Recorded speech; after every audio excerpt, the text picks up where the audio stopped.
So this is the second in my series focusing on pets, and then I promise I will be done.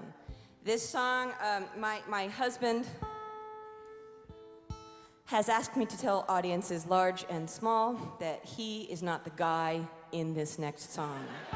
But this song was born because I had been on the road for a little while, and my dog loves me more than anything in the entire world, as well she should, with the way she's treated.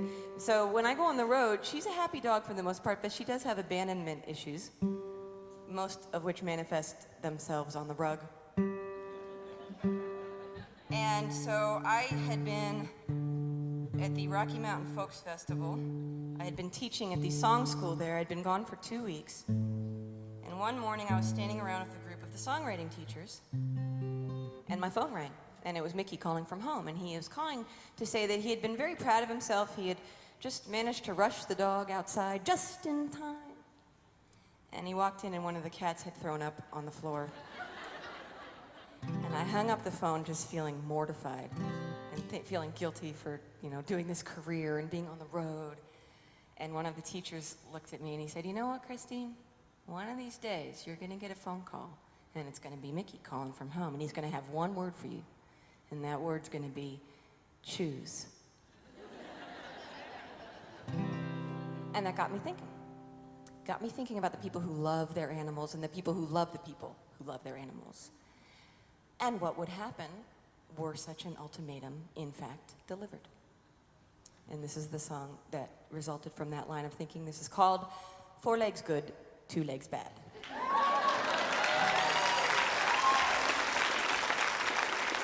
Jenny found Mariah back in 1999 when she was living in a town called Bend. The dog was in a dumpster and she went and got it neutered, and Mariah's had it made since then. Then a little while later at a truck stop in Decatur, she saved a skinny cat she calls Clyde. And then she found another and another and another. If you add it all together, there's 5. And oh, to be a dog or cat who's living in a house like that, where sofas become scratching pads. 4 legs good, 2 legs bad. Jenny met Bob, a man, not a dog, and her mother had a moment of peace. Jenny thought he was her soulmate, and a year after their first date, he moved in and started sharing her lease. There was so much to get used to, like the dog hair in his tofu and tripping over all the cat toys. And each time they eliminated, each one was congratulated in a squeaky, high-pitched voice. And obviously, Bob is of the opinion that something must be different if they live together. 4 legs good, 2 legs better. Bob had been there half a year when all the things he found endearing were beginning to get on his last nerve. Making love at dawn with all the vermin looking on made him think he would give up boycotting fur. So when Jenny brought a kitten home, she found outside a nursing home and finally reached the very last straw. At the risk that she would hate him, he gave her his ultimatum. It was high time that he laid down the law.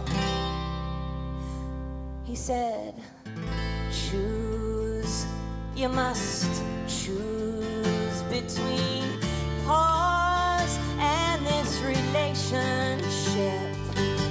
And please, it's dog do, not a cause for celebration.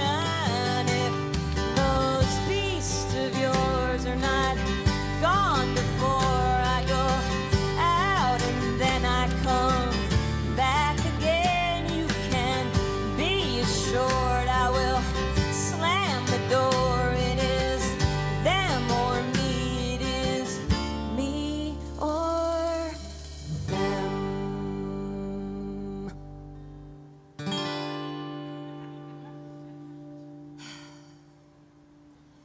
Cut to noon the next day, she was waving from the driveway as his pickup disappeared in the dust. It was a good thing while it lasted, too bad he became a bastard. He was lucky to be living with us. So she took the brand new kitten and they went into the kitchen, and she made herself some corn on the cob. showed and she took everybody